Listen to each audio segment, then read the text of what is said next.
Friday the 13th. A game that was promising, fun, hilarious, and utterly unique, kinda, that has now become a mere shell of itself and has fallen into ruin. It's finally been announced to be at the end of its life, and now we sit here and wonder, what the hell went wrong, and is there any hope left for Friday? Well, let's start at the beginning. The company that made Friday the 13th was a dev team founded in 2007 called Illphonic, who, prior to releasing Friday the 13th, only had one other game under their belt, but had also been supporting development on some other more famous games.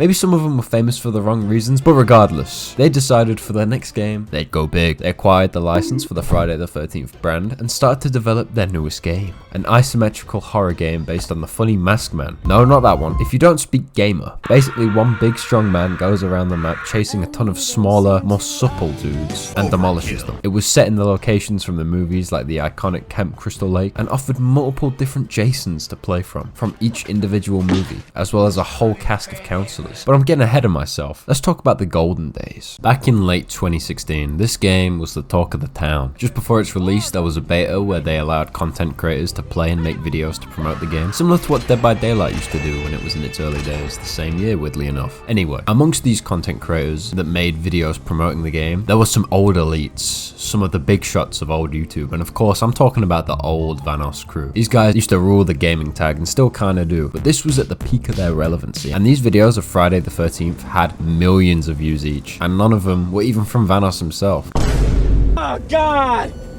Oh God! This meant that the game could officially board the hype train. People were interested, it was funny, it was interesting, and it offered an alternative to Dead by Daylight, which at the time was the only game similar that had received any recognition. This meant that people were hyped to play, and then the wait began for the game to be fully developed.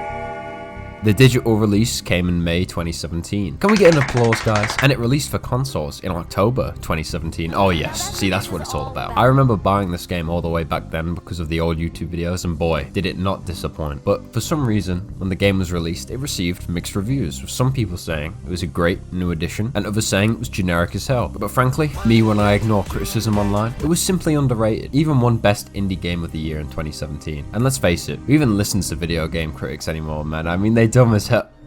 Wait, no. But that's not to say it was a clean launch. Friday had an incredibly bumpy life since its release. Now you may be asking, why was the game so good? Well, I got two words for you. Voice chat. Hey, Queen.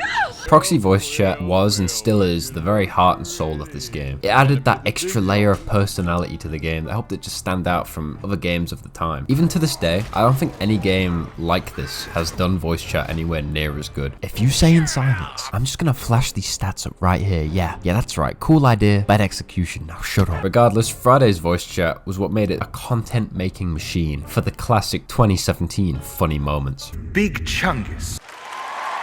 On top of that, it offered a much more different take gameplay-wise compared to Dead by Daylight, which had a more stripped-down approach, whereas Friday gave you multiple objectives and playstyles in order to escape. You could kill Jason, fix a car, a boat, call the cops, etc., compared to fix gen, stun killer, open door. Also, the survivors all had unique stats that meant each one had strengths and drawbacks, meaning you could pick them around your playstyle. And there was also a perk system where you could spend points you earned to try and reach high levels perks, whereas on Jason you could spend the same points on cool finishes, which to this day I think about because they all have prime gag potential. Funny.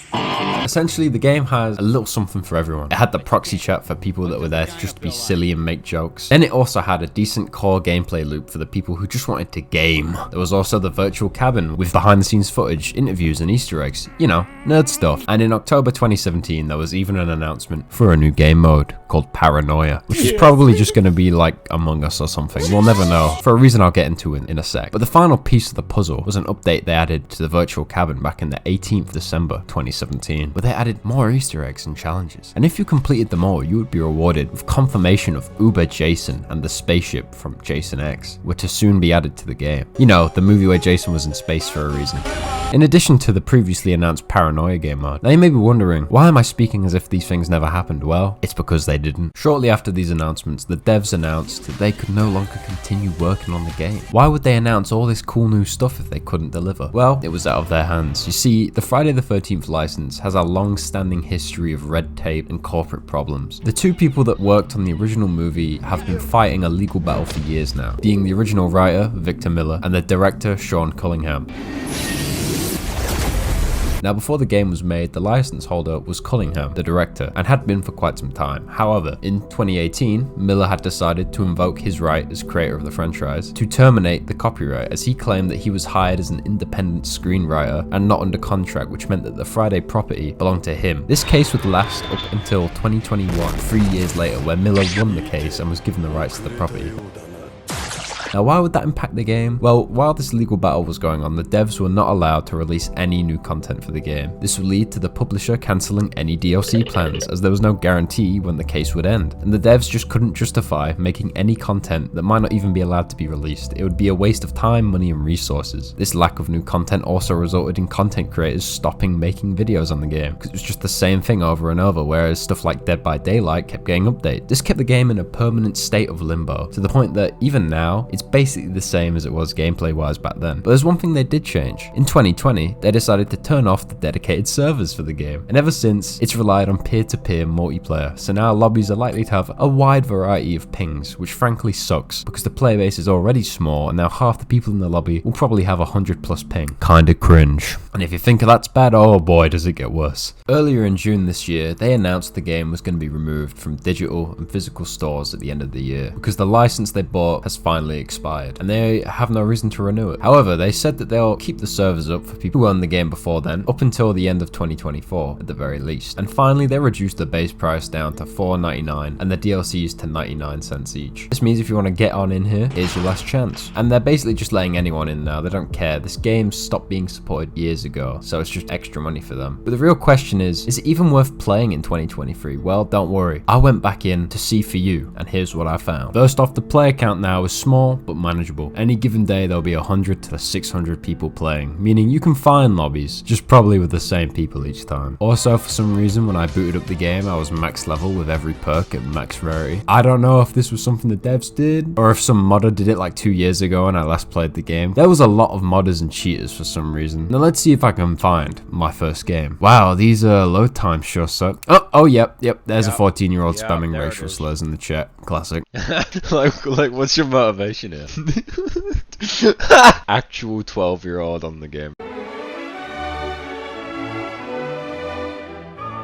Honestly, the player base for this game now is so weird. Like, some of them are toxic as hell, some just don't use the mic at all, which makes the matches super boring. Some of them have literally never played the game before, and very rarely, in my experience anyway, is there a lobby with normal people. But when you do get a group of somewhat normal people, you can still have a really good time with this game. A good example I have is when me and a guy I'd never met before in my life randomly decided to jump Jason, and my god, did we jump him hard. See, stuff like that which makes the game so fun. Good interactions with random people you've never met. Problem is, those kinds of people are so few and far between now, it's kind of hard to get any of these fun lobbies. Another problem is the lobbies themselves are very prone to just kicking you out. Now, I don't have the best Wi-Fi, but even when I wasn't host, I would still see people getting kicked from lobbies. It's entirely reliant on who the host is, how good their connection is, and if you're even close enough to them to get decent ping. So what you end up with is a game that's super hard to get a full lobby of, has only a small amount of people in voice chat, and most of the time, the match you play won't even be that fun, because it will even be filled with my boy Racist. You'll barely have anyone to talk to you, but you won't even get a chance to finish the match. It really sucks, because when I went back to play this game, I was really hoping it could have a final last hurrah. Now the price has gone down, you know, maybe tons of people could have flooded in for its final haul, but like, damn, it's kind of trash now if you play solo. That's right, boys. If you have a couple of gooners to play with, then most, if not all of the problems I just stated won't really be a problem for you. If you want proof, H2O Delirious has started making videos on this game again, and he just plays with a group of people, and it's basically the same as it was.